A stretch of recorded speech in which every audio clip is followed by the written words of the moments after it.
Hey everyone, this is Stephanie. This is the first video in the Ribbed Stitches series, and I'm going to show you two stitches in this video. One is this vertical post rib stitch, and when I say post rib, it's not done after the piece is done. It's done actually working into the posts of a stitch here instead of the top of the stitch, and that's what creates this texture. And this is a one-sided texture. It's a 2-row repeat, and this pattern for a free dishcloth, or a free pattern for a dishcloth, is on the website, and it's already got the border built in, so you don't have to finish the body and then go back and work a border, because I don't think anyone counts that as fun. I certainly don't. So I'm going to show you how to do this stitch.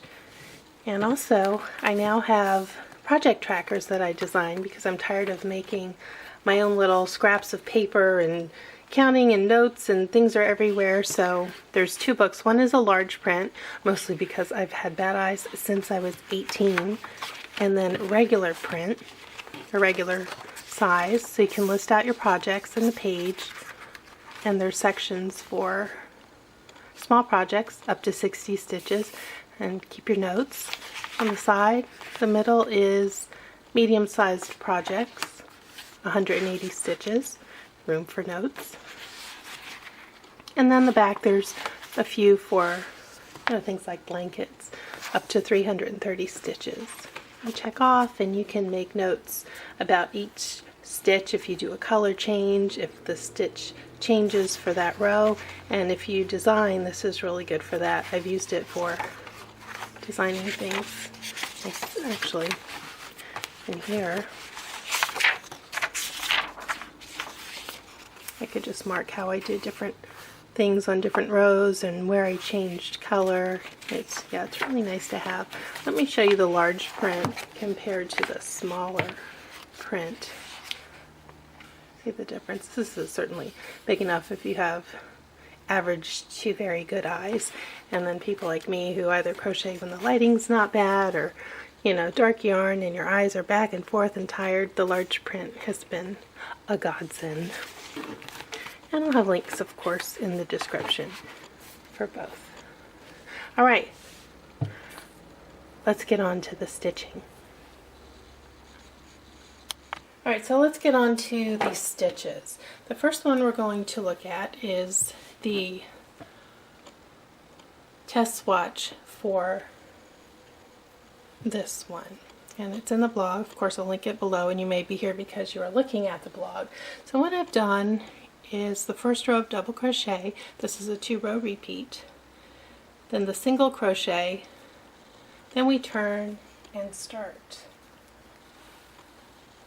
So you'll be on row, 3, chain 1, work a single crochet, and then wrap twice and do a treble. So this was turn chain. This post would have been that first single crochet, so the next post is where you're going to do the treble. And in the pattern for this, there's more space in between the ribbing than there is in this test swatch. So since we worked this stitch down below, we'll skip through it. Do a single crochet,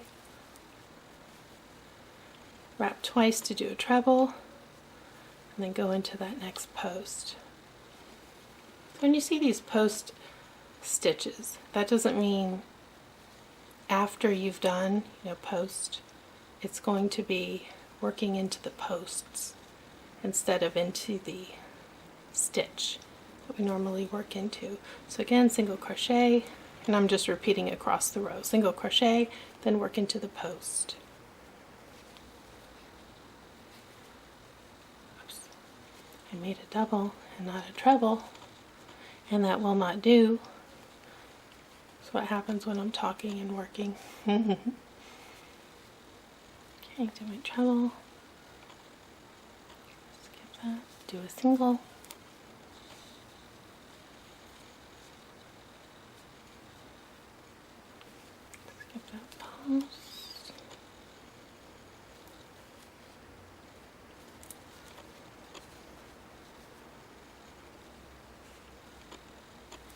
single crochet, and then because this is an odd number, I'm going to add an extra single crochet at the end.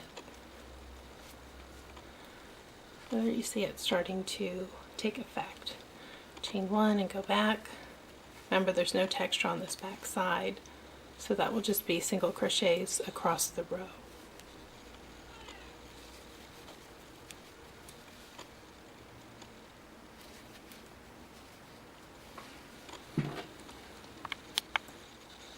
And I finished my row of single crochet, so I'm going to chain one, turn my work, do a single crochet again, start with single crochet, wrap twice, and now again work into that post that's already been worked down below and work another treble.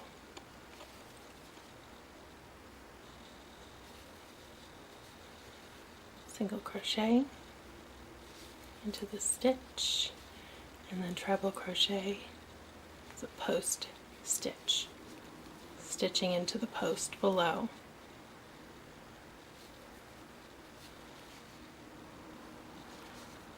Single crochet,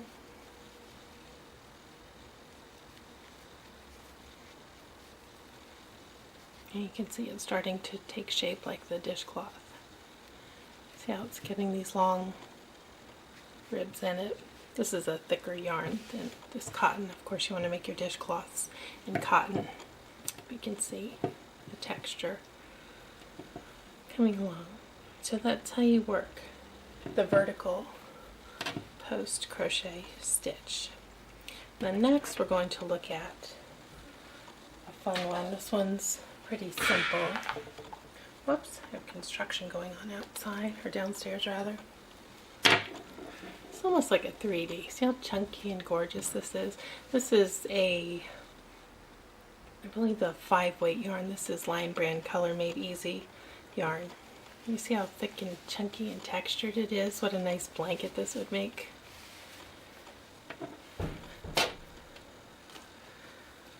So I'm going to do it in, this is also Color Made Easy, coincidentally. And this is all double crochet. So let me just do a quick swatch. You can do foundation double crochet. I struggle with foundation rows, so I'm not going to do that. I'm just going to chain a few. Oops. A little bit of a split there.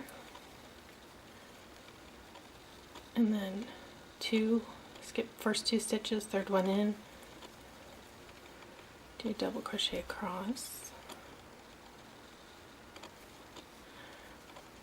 And this year, 2022, this is the color of the year, this periwinkle color, which I have a lot of. My bedroom is this color. So I've made blankets and all sorts of things like that in this color already. So I'm all ready for this year. It's like I knew it was going to be the color of the year before it was the color of the year. I think this one's called Thistle. It's kind of bluish purple. You will probably never see me make something blue, but purple, yes. Blue is not my color.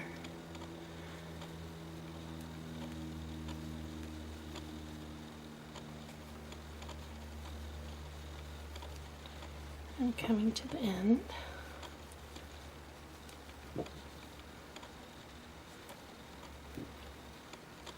And what feels strange about doing this particular stitch, which you're about to see, if you have any experience whatsoever crocheting, is you do not chain when you turn the row for this stitch.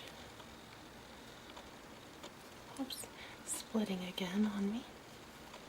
I've reworked this yarn. Normally it doesn't split like this, but I've reworked it twice.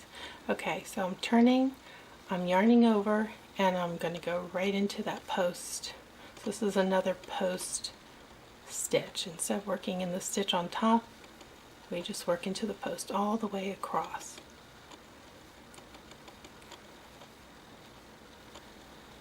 And this is how we get that great 3-dimensional texture, because whenever you do these front post stitches, really pushes that stitch out. And there's another little tricky bit to watch. So I get to the end. So I'm just working these double crochet. Oops. And sometimes these plastic hooks are a little too slippery.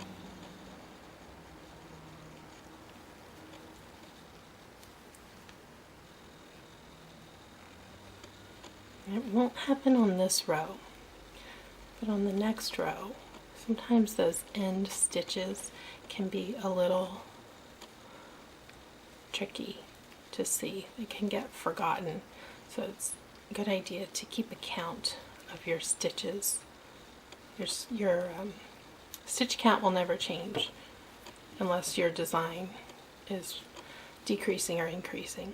If you're just making like a blanket or a scarf that's going to be the same width for the whole time, you'll have to watch these end stitches. See, this one's already hiding, trying to hide from me. And work right in there.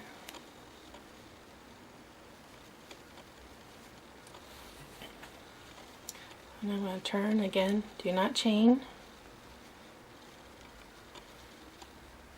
and dig around in there and find your post to work that double crochet into. It's in there, just get back in there. Whoops. Get your hook, do your double crochet. See, it's already creating a lot of texture.